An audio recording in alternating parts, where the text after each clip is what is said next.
Hello everyone, আপোনালোক সকলোকে মই স্বাগতম জনাইছো মোৰ YouTube চেনেলটোলে আৰু আজি মই বনাবলৈ লৈছো এটা পেনকেক আৰু ভাবিছো ভিডিও কৰি আপোনালোকক দেখাম মোৰ ষ্টাইলত মই কেনেকৈ বনাইছো যেহেতু টিফিন দিবলৈ বিৰাট সুবিধা হয় আৰু ভালো হয় খাবলৈ আৰু ভণ্টিও বহুত দিনৰ পৰা কৈ আছে যে পেনকেক খাওঁ বুলি তো ভাবিলো আজি বনাও তো আপোনালোকক দেখাইছো আৰু ভিডিওটো প্লিজ আপোনালোক সকলোৱে শেষলৈকে চাব চেনেলটো সাবস্ক্ৰাইব কৰি দিব আৰু ইফালে মই যোগাৰ কৰি লৈছো ময়দা চাখোৱা কাপেৰে একাপ মানে হ'ব মই সৰু বাটি এটা লৈছো কাৰণে সৰ দেখিব পাৰে তো ইফালে ময়দা লৈছো একাপ মানে হ'ব আৰু ইফালে বেকিং ৰিফাইন ডিম এটা আৰু চেৰি কেটামান সৰুকৈ কাটি লৈছো ইফালে ফাৰ্ষ্টে মই ডিমটো ভাঙি ললো অকনমান সময় ডিমটো ফেটি ল'ব লাগিব যদি ডিম দুটাও দিয়ে দিব পাৰে মই এটাকে দিছো যেহেতু মই বেছিকৈ নবনাও কমকে বনাম তো কাৰণে এতিয়া ডিমখিনি ভালদৰে ফেটি ললো এইখিনি হৈ গৈছে ইয়াতে মই দিম চেনিটো আপোনালোকৰ কম বেছি পৰিমাণে নিজেই দিব কাৰণ মই 3 চামুচ দিছো মই চেনি বেছিকে নাখাওঁ সেইটো কাৰণে কমকে দিছো আপোনালোকে বেছিকে খালে বেছিকে দিব কোনো কথা নাই তো এতিয়া মই চেনি 3 চামুচ ইয়াতে দি দিলো আৰু এইখিনি 5 মিনিট মান সময় ভালদৰে ডিম আৰু চেনিখিনি ভালদৰে গলি যাবলৈ দিম আৰু 5 মিনিট মান সময় ফেটি লম এনেকৈ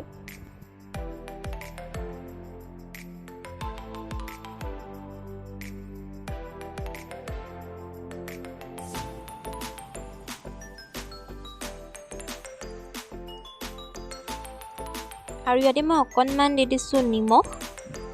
আৰু ইয়াতে এতিয়া দিম 2 চামুচ ৰিফাইন তেল 4 চামুচে ৰিফাইন তেলখিনি দি দিছো আৰু ইয়াতে মই দি দিম গাখীৰ প্ৰথমতে মই অকমান দিছো আকৌ লাগিলে দৰকাৰ হ'লে দিম এইখিনি এটা ভালদৰে মিক্স কৰি ললো আৰু এতিয়া দি দিছো ময়দাখিনি আৰু এইখিনি ভালদৰে সানি লম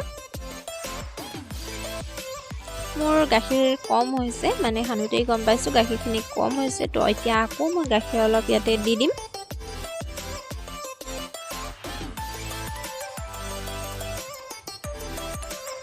এফালে মই গাখীৰ অকমান আকৌ দি ললো আকৌ এতিয়া এইখিনি ভালদৰে মিক্স কৰি লম বেটাৰটো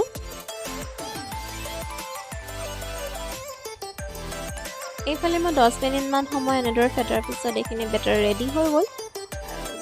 ইয়াতে মই এতিয়া দি দিম কাটি থৈছিলো সৰুকৈ চেৰিখিনি ইয়াতে এতিয়া দি দিছো আৰু আকৌ ভালদৰে বেটাৰটো মই লৰাই থাকিম যিমানে ফেটিব ইমানে খাবলৈ সোৱাদ হয় আৰু ফুলেও বস্তুটো এয়া মোৰ ৰেডি হৈ গ'ল প্ৰায় কেকৰ নিচিনা কেক বনালে আমি যেনেকুৱা ফেটিব লাগে ইয়াতো আমি অকন ফেটিব লাগে তো এইফালে এতিয়া 4 ভাগৰ এভাগ দিছো বেকিং পাউডাৰ এখিনি আকৌ মই ভালদৰে মিক্স কৰি লৈছো আৰু এইফালে আমাৰ আজি পেনকেক বনাবলৈ বেটাৰ ৰেডি হৈ গ'ল এইফালে মই এটা পেনকেক পাতি দিছো তেৱাত তো ইফালে লুটিয়াই দিলো ভালদৰে সিজিবলৈ দিছো আৰু তেৱাত দি দিয়াৰ লগে লগে ফুলিও যায় তো খাবলৈ বিৰাট টেষ্টি হৈছিলে এইফালে মোৰ এটা হৈ গ'ল